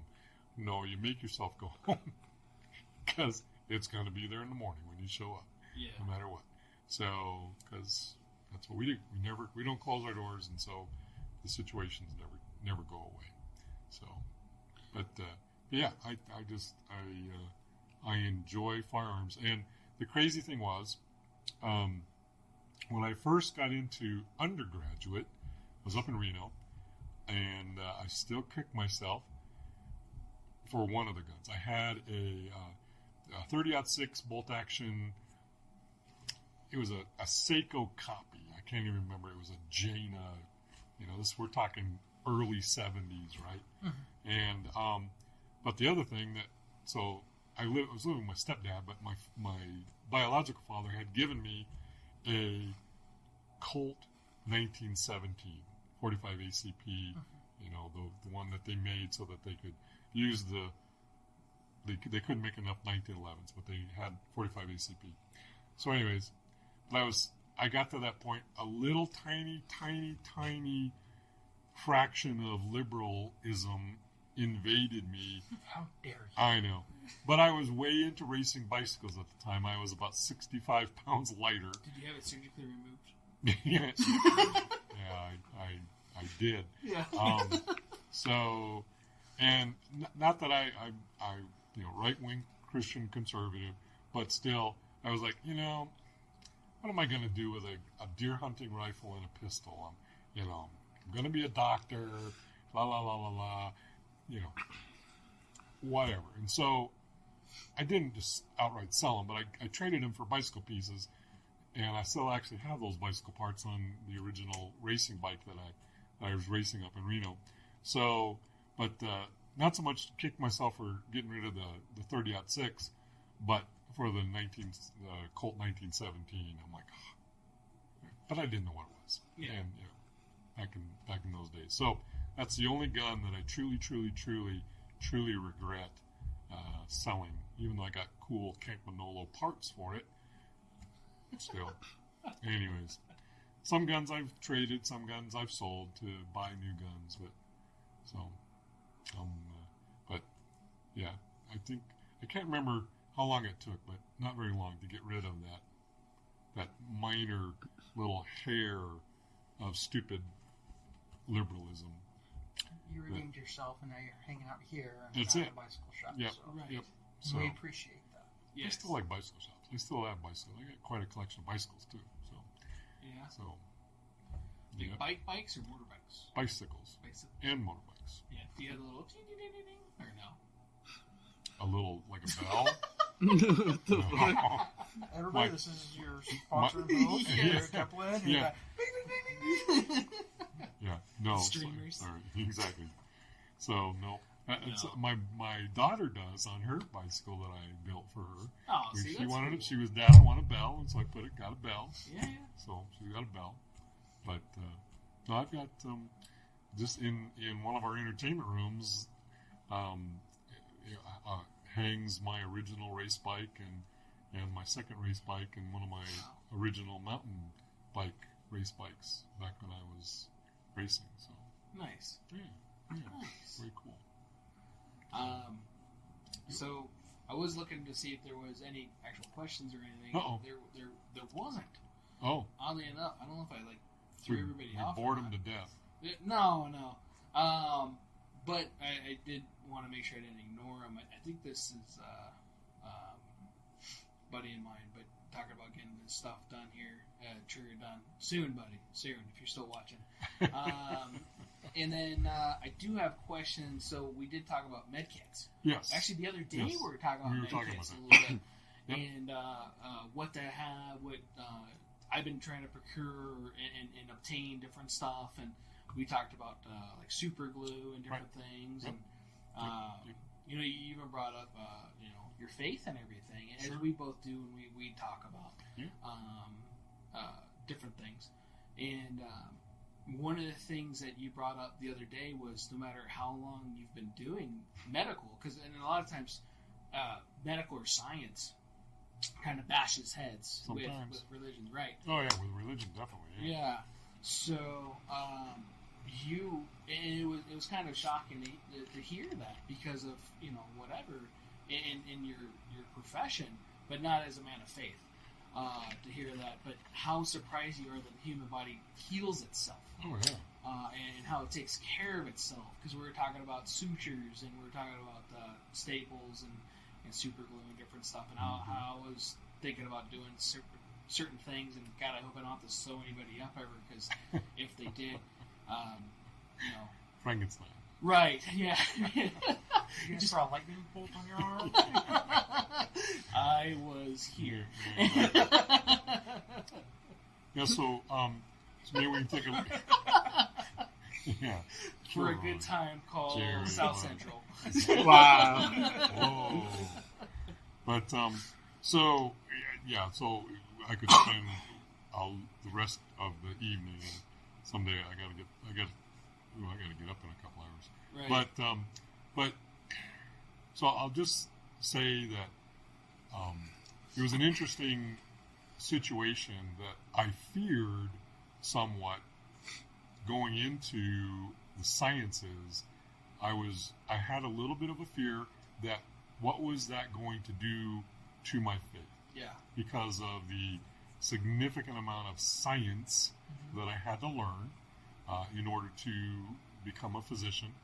And it didn't take very long at all, thankfully, that the more I learned about science, the body, the earth, the universe, the cosmos, and while nothing is absolutely perfect, bottom line is it only solidified and deepened and strengthened to a depth that I still am amazed how much learning the science of the body specifically strengthened my faith. Yeah. Because, and again, we could take the rest of the week and I could bore you to tears about the different processes of the body and how perfect they are to do what they must do, and we don't even think we have no concept that it's happening. Yeah. So the very fact that we are hearing each other talk, Yeah. that, I mean, we talked about sound and suppression of sound, sound waves and the varying wavelengths And how we understand and those how we hear it. wavelengths. Right. So we'll get to that. Exactly. So our ear and our hearing mechanism is nothing more than a loudspeaker in reverse. Our tympanic membrane vibrates with the wavelengths of sound as it's put through the air, and that's then transmitted through those three tiny bones, the hammer, the stapes, and the anvil. But so then that's magnified to what's called the oval window, which then goes into the cochlea. The cochlea then is, to make a long story short, it takes sound waves and movement of our tympanic membrane and the three ossicles and then the oval window to set up a vibration within our cochlea that then gets interpreted by our acoustic nerve that then goes to our brain, and I say, oh, that's Jared talking about a mainspring in 1911. What? We're talking about wavelengths. We're talking about pressure waves of air. Yeah. And we interpret those waves as sounds, and then within us are ideas. Now, those ideas, yes, they're learned. They're called engrams. They're a learned association of, whatever. But then, so that's spectacularly oversimplified of one mechanism in our body. And then eyesight. So whichever side of the fence you're on, is light a wave or is it a particle? Regardless, a photon, wavelength, or is it a wave or a particle? But that goes into our eye. So our eye then adjusts for the amount of light, and our iris opens or closes depending. If it's really bright, it closes. If it's darker, it opens way up. And then a lens that, when you're young, accommodates to make sure that light is then transmitted to our retina in a particular fashion, and it's focused specifically on our retina. The retina is made up of, you probably know, something called rods and cones. Cones interpret color, rods just interpret light and shades of gray and light, and they're all hooked up to the optic nerve. And the centra, the fovea centralis, is where the center of our vision is, and then the macula, because some people talk about macular degeneration. But bottom line is, so you take a photon of light that comes into our eye.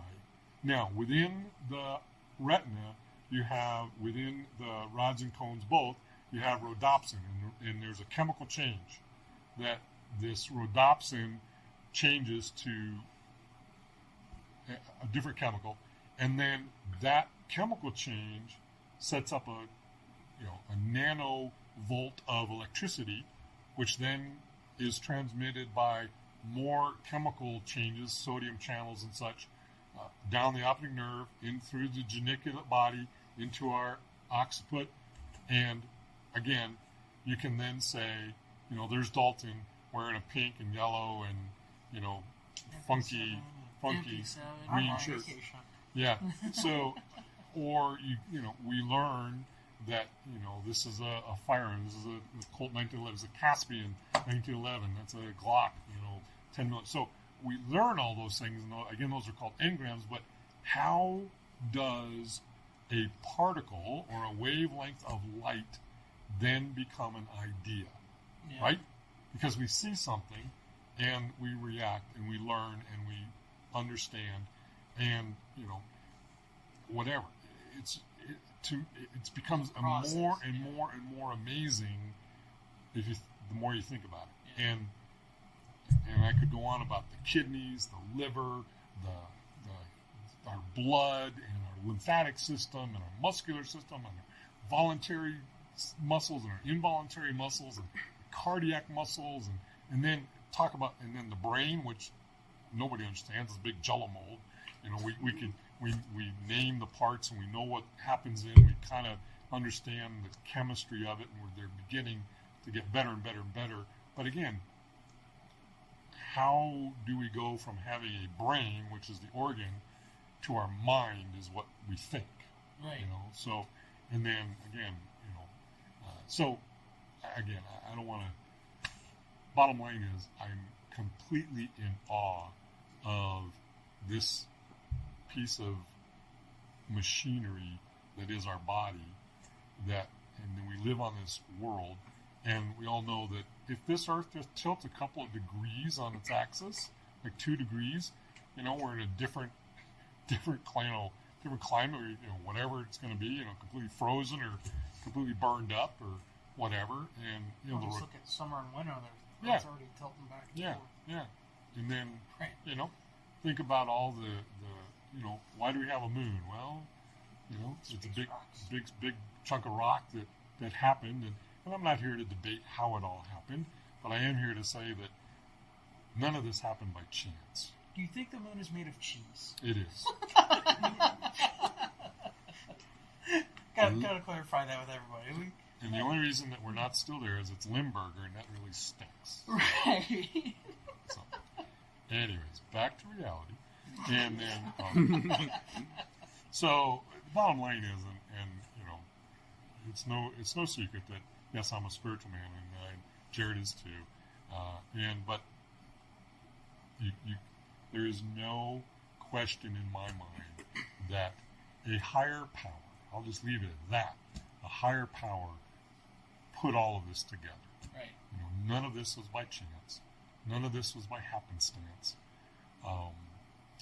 I'm not going to argue, whatever, Big Bang Theory, dinosaurs, but I don't care. Yeah, man, dinosaurs, time, that's all there, right? Yeah. That's irrefutable. But, first man, did we come from apes? I think God created us in His image. Yeah. And but again, everything has its purpose. Everything has specific alignment. If something called pH. pH is the chemical measurement of acid and base, and our pH of our blood is 7.4. Now, battery acid has a pH of like 1.5. Sulfuric acid. If not even 1, it's spectacularly acidic. And then you have other things that are spectacularly basic. But our blood is 7.4. If we get down to 7.2, bordering on 7.1, we're in trouble. Your body starts shutting down. The kidneys start shutting down. Your lungs don't work right. Your heart certainly starts screwing up because it needs a certain balance of calcium and potassium and sodium to function correctly, as does our brain. And so, or you go the other way, you start getting a 7.5, 7.6 even, you're pretty much dead. Yeah. So, yes, those that know chemistry understand that that's a pretty significant change in hydrogen ion, because that's what it's measuring. So, but the bottom line is, our body has to stay within a very small window of a pH balance in order to maintain itself.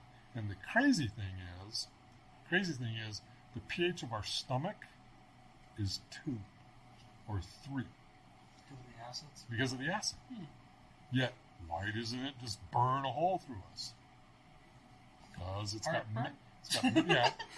mechanisms. Maybe it might be 3, but still, it's a very, very acidic environment that begins the breakdown of the proteins and the carbohydrates and such that we eat. We're supposed to chew our food 23 times. But on the pancreas, everybody knows about the pancreas. The pancreas secretes insulin. The islets and Langerhans in the beta cells. Well, the other thing that's very important that the pancreas does is it produces bicarbonate. And so as the stuff, it's called succus entericus, the stuff comes out of the stomach and into the duodenum, and as it goes... I was going to say, these are like words I made up. The duodenum. Duodenum, that's the first part of your small intestine. So, and then at the very end of the duodenum, before it becomes ileum, is where the ampulla of Vater and the sphincter of Oddi. That's where the sphincter of Odin. Sphincter of Oddi. Oh, Odin. Yeah. Odin. That's where No N. Yeah, not Odin, not the Norse god. But so the pancreas squirts out the actual bicarbonate. Okay. So that's what happens. And so that then neutralizes the acid that has come from the stomach within the acid environment of the stomach. The insulin component is, of course, that's an endocrine, so it goes through the endocrine system and kind of just comes out and goes. There's not any singular port that the insulin comes out of. It gets secreted as an endocrine hormone. So, pretty cool. Bottom line, we're amazing. Doctor. Spies like us. Ludicrous. Yes. So, I could bore you to tears, but and again, I'm very passionate about how amazing we are and the world that we're given to live on. Right. And how amazing it is, and the balance that it has to have. Yeah. And think about water. The most abundant solvent on her. But yet, you turn your tap on and you think, well, there's water, but we got to survive, You're going to have it. 3 days without water, you're dead. Pretty much. You Yep, know, the rule of threes. Sand. Yeah. So 3 minutes without air, you're probably not going to live very long. 3 days without water, probably not going to live much more. And 3 weeks without food. Rule Right. of threes. So back to let's finish this up because literally I gotta Well, go. what we'll do, if you can, one I- of these days, I can come back.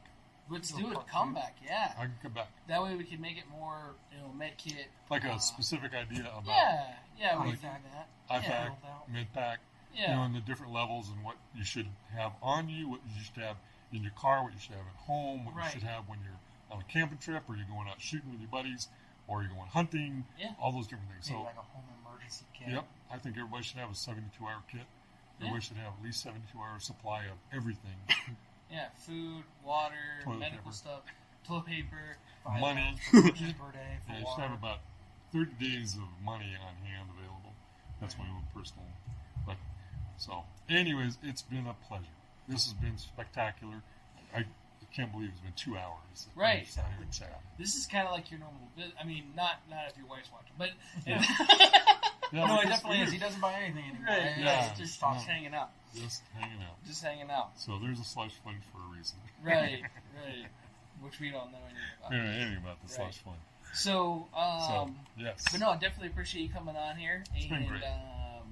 definitely would love to have you back for more because Yep. there's so much that one we can learn. We can learn stuff every day. Yep. That's the beautiful part about And that's the like great you're thing talking about this world and everything else. you've got something that I don't know, and I probably have a couple things that you might not know. It's like So Latin knowledge. yeah, The Your the duodenum knowledge? lot on the dudicus or whatever. Suck With the sphincter. Yeah, Odin sphincter. Odin. OD. Odin sphincter, Yeah. succus So- entericus. Right, I would have been kicked out of med school. I'm so sure. Like, I am coming up with better names. Oh, we do. I have to do the. Have you ever seen the transmission video from Chrysler? It was the turbo encabulator. Oh, I think I have. Yeah, it's Yeah. hilarious. Yeah, with the dingle arm and the chingus and the yeah, Yeah. how technical names are. And Exactly. yeah, it's just a spoof of that. Everything's got its own language. Yes. So, but yeah, definitely thanks, Doc, for coming on. Dalton, thanks for being here as a co-host. Absolutely. What are you doing Thanks, next Dalton. Thursday? I guess I'm going to be here next Thursday. So he's our guest on next Thursday. Awesome. We're going to learn about, What do I yeah, got? Dalton. Explore the mind of Dalton. That's that could be... where everybody's going to be in straitjackets and going to see doctors for mental medication. It's a different kind of doctor, though. Different Yeah. kind of doctor. Sweet. But yeah, we'll have you on here, and we might get kicked off YouTube, but it's okay. I'm starting a Patreon page, I think, because of that. Because YouTube sometimes doesn't Wow. believe in the First Amendment. That's true. And- or the Second or- Amendment. at all. Right. It's hard. Elon. And none of this by is for YouTube. sale. This is all for simple display. So Right. Right. no guns were sold today or bought. They might Maybe. fact check that. You never know. I was Right. not buying any guns today, Gainell, I promise. Right. So So, but yeah. these are my collection.